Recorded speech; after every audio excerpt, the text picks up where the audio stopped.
சிறகடி காசை அடுத்த வர எபிசோடில் பார்த்திங்க அப்படின்னா மனோஜ் வந்து ரொம்பவே கடன் வாங்கி பார்த்தீங்கன்னா அவ்வளோ பெரிய தப்பு செஞ்சிருப்பாரு. ஆனால் எந்த தப்புமே செய்யாத மாதிரி பிரியாணி வாங்கி நிம்மதியாக சாப்பிட்டுட்டு இருப்பாரு.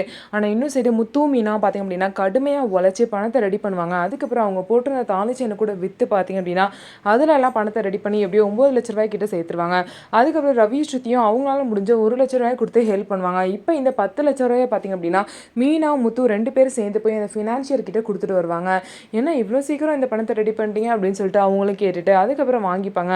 பணம் கொடுக்கும் போதே அதை ஃபோட்டோ வந்து எடுத்துப்பாங்க மீனா. ஃபோட்டோ எடுத்தது மட்டும் இல்லாமல் அதை வந்து கரெக்டாக வந்து நாங்கள் இவ்வளோ தான் கொடுத்துட்டோம் அப்படின்னு சொல்லிட்டு ஒரு பத்திரத்தில் எழுதி சைனும் வாங்கிப்பாங்க. இவ்வளோ வேலையும் பண்ணிட்டு பார்த்திங்க அப்படின்னா சீக்கிரமாக அந்த பணத்தை எப்படியோ நம்ம கட்டிடணும் அப்படிங்கிற எண்ணத்தில் ஓடிட்டு இருக்க இவங்களை அழிக்கிறதுக்காக சிந்தாமணி வந்து வராங்க.